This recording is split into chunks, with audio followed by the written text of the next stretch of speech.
ou plutôt évoquer ce qui s'est passé à Tourcoing avec notre équipe qui est désormais à Lille, parce que c'est là qu'a été jugé en comparution immédiate l'élève qui avait agressé son enseignante après qu'elle lui ait demandé de retirer son voile. On a sur place Marie-Victoire Dieudonné avec Laurence Sélarié. Bonsoir à tous les deux. Qu'est-ce qui s'est passé lors de cette comparution immédiate? Racontez-nous.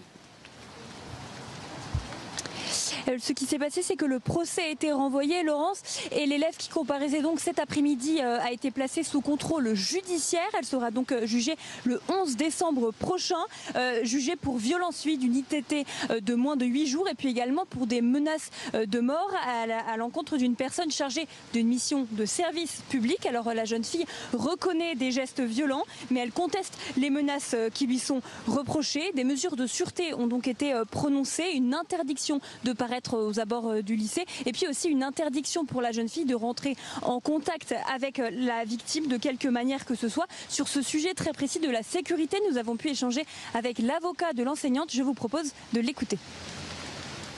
Se pose une question, parce que là c'est merveilleux avec les réseaux sociaux, c'est que dès maintenant sur TikTok, elle est l'objet, déjà on a dit son nom a circulé sur les réseaux sociaux, il y en a certains qui vont prier pour l'auteur des violences, et puis oui, effectivement on peut craindre, j'espère ne pas craindre pour sa sécurité, mais en tout état de cause, il y a toujours des prises de position, des postures qui sont extrêmement désagréables. Pourquoi? Parce qu'il y a des règles, les règles on doit les respecter, les enseignants sont là pour faire respecter la laïcité dans les établissements scolaires et il faut réagir. Les élèves rencontrés nous ont très majoritairement assuré de leur soutien vis-à-vis de l'enseignante. Beaucoup nous ont aussi confié que sur les réseaux sociaux, le ton était tout autre, avec un récit à charge pour l'enseignante. Les images de vidéosurveillance de l'établissement sont en train d'être exploitées, mais en attendant, des élèves appellent à un rassemblement de soutien de cet élève. Il aura lieu demain matin, normalement à 8 h, quelques temps donc avant la venue de la ministre de l'Éducation nationale.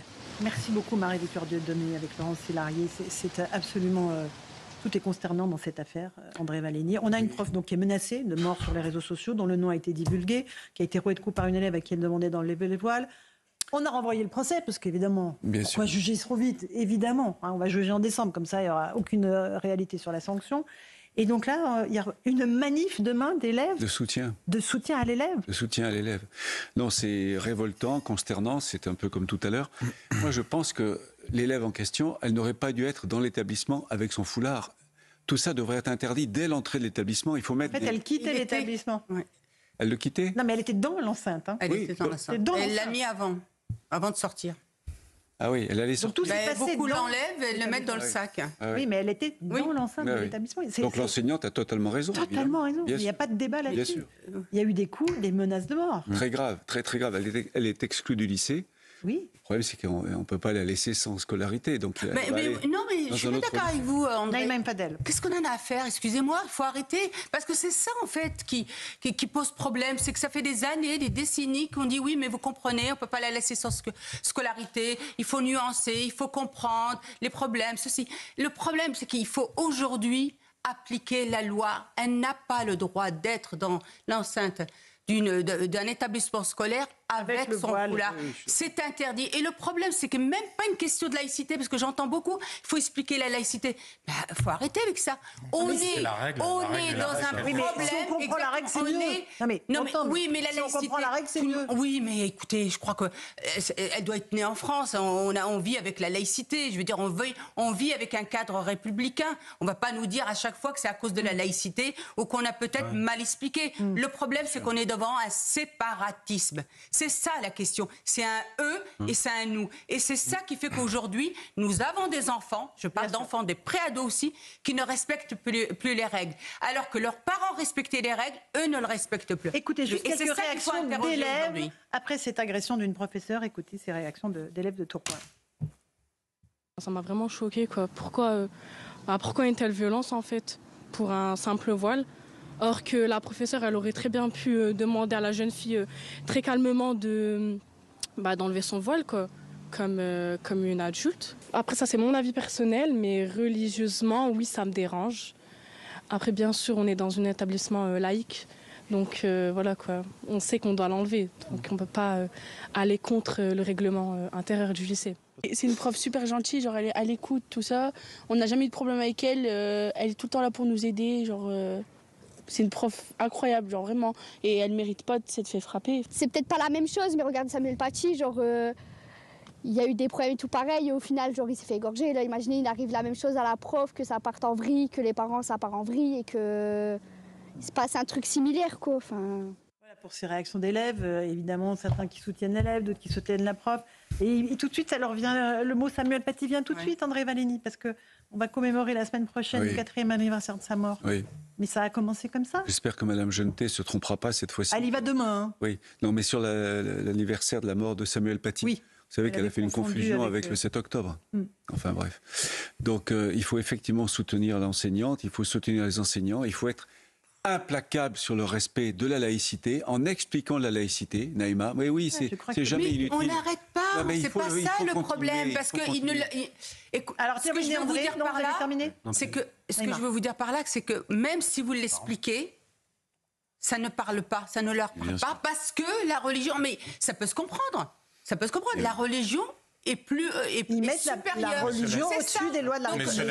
Le problème, c'est qu'il faut poser ça en termes de cadre. Bien sûr. Ce n'est pas possible, c'est interdit et il faut des sanctions à côté. D'un point de vue religieux, juste pour le rappeler, on avait fait une interview du grand imam de la mosquée Al-Azhar du Caire. Vous savez, il n'y a pas de clergé en islam, mais c'est quand même la plus haute autorité morale du monde musulman sunnite. L'imam de la mosquée Al-Azhar expliquait que les musulmans occidentaux qui croient qu'il y a une prescription religieuse pour le voile se trompent. Donc si lui le dit, la jeune fille, je ne pense pas qu'elle ait exactement le même degré de connaissance du Coran ou de la théologie musulmane que l'imam de la mosquée Al-Azhar. Elle pourrait peut-être l'écouter aussi. Écoutons juste Didier Lemaire. Religieuse qui doit s'emparer de cette Écoutez juste Didier Lemaire. Vous savez, c'est ce professeur qui avait dû quitter lui aussi l'éducation nationale. Il était à Trappes. Écoutez ce qu'il dit de ce qui se passe dans nos écoles aujourd'hui. Je ne reconnais pas l'école dans laquelle j'ai enseigné lors de mes premières années. Et pourquoi ? Parce qu'il y a eu cette offensive islamiste à partir des années 2000-2010 qui s'est renforcée. Or, l'État a abandonné ses enfants à des recruteurs. C'est ce qui s'est passé notamment à Trappes où j'ai enseigné. Oui. En 2010, les recruteurs sont arrivés. Le milieu a été peu à peu... Des recruteurs, c'est-à-dire ? Des recruteurs salafistes, des idéologues, des fréristes, etc. Ils ont utilisé la religion comme un cheval de Troie pour détruire notre pays. Voilà. Et il faut une réponse politique face à ce cheval de Troie. Il y aurait plusieurs réponses possibles face à une telle offensive qui est généralisée dans notre pays. Il faut bien comprendre que ce ne sont pas des faits isolés, ce sont des faits qui sont coordonnés, qui ont une dimension politique. Et donc face à cette situation qui est politique, il faut une réponse, je pense, aussi par la loi plus forte, ce qui n'est pas le cas actuellement. Il faut savoir aujourd'hui que 12% des enseignants sont agressés.